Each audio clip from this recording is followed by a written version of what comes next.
इस वीडियो में बात करेंगे भारत के सबसे सफल इन्वेस्टर्स की कहानी जिन्होंने स्टॉक मार्केट में अरबों खरबों कमाए। राधाकिशन दमानी, 61 साल।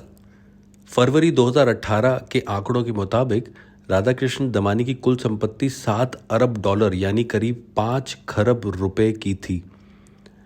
राधा पेश से निवेशक, stock broker, trader, D mart के संस्थापक और प्रमोटर हैं। अपने सादे और हमेशा सफ़ेद कपड़े पहनने की वजह से इन्हें मिस्टर वाइट एंड वाइट के नाम से भी जाना जाता है। वह एक खरबपति राकेश झुनझुनवाला के मेंटर भी रह चुके हैं। राधा सार्वजनिक रूप से या किसी प्रेस कॉन्फ्रेंस में कभी नज़र नहीं आते। 21 मार्च 2017 को एवेन्यू सुपरमार्ट 1 डी मार्ट की पेरेंट कंपनी के स्टॉक की कीमत दोगुने से भी ज़्यादा बढ़ गई। यह 299 रुपये प्रति शेयर से 116% बढ़कर 648 रुपीज़ प्रति शेयर हो गई थी। इस बढ़त के कारण राधाकृष्ण को सिर्फ 2 दिन में 6,100 करोड़ से भी ज़्यादा का फ़ायदा हुआ। एवेन्यू सुपरमार्ट के 52% हिस्से का मालिकाना हक राधाकृष्ण के पास है। इसके अलावा उन्होंने ब्राइट स्टार इन्वेस्टमेंट में निवेश कर रखा है जिसमें उनकी 16% की हिस्सेदारी है। इसकी सबसे खास बात यह बताई जाती है कि इसका शुरुआत में शेयर मार्केट में आई कोई योजना नहीं थी। स्टॉक मार्केट में उन्होंने 32 साल की उम्र में कदम रखा था।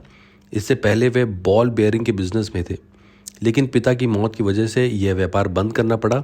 अपने भाई के साथ शेयर ब्रोकिंग के बिजनेस में आ गए। कुछ गलतियां करने और मार्केट को समझने के बाद उन्होंने खुद निवेश करना शुरू किया और आज नतीजा सबके सामने है। दूसरे भारत के सबसे सफल निवेशकों में से नाम आता है रमेश धमानी का। इनकी उम्र भी 61 साल की है। फरवरी 2018 के आंकड़ों के मुताबिक राकेश की कुल संपत्ति 1.24 अरब डॉलर यानी कि 86 अरब रुपए की है। कॉमर्स की पढ़ाई करने वाले Rakesh Dhamani finance private limited के मालिक हैं। शेयर मार्केट में रमेश ने 1990 के दशक में शुरुआत की थी जब सेंसेक्स 600 पॉइंट्स पर था। वह 1989 में बॉम्बे स्टॉक एक्सचेंज के सदस्य बने। उन्होंने सोचा था कि वे स्टॉक ब्रोकर बनेंगे, लेकिन मार्केट में रहते हुए उन्होंने धीरे धीरे फ़ायदा देने वाले स्टॉक्स की पहचान करना सीख लिया और फिर लॉन्ग टर्म इन्वेस्टर बन गए। उनका पहला चर्चित निवेश इन्फोसिस में किया था।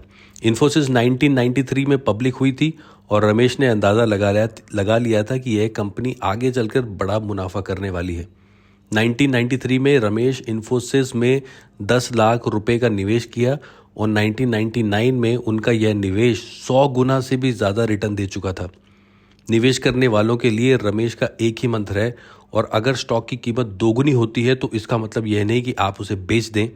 साथ ही वह लोगों को सुझाव देते हैं कि निवेश करने से पहले आप अपनी एग्जिट रणनीति पहले ही तय कर लें।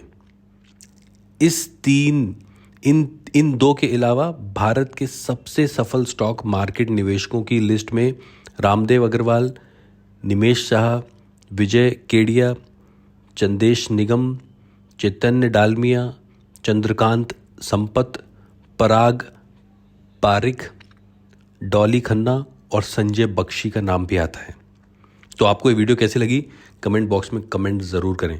Thank you so much for watching.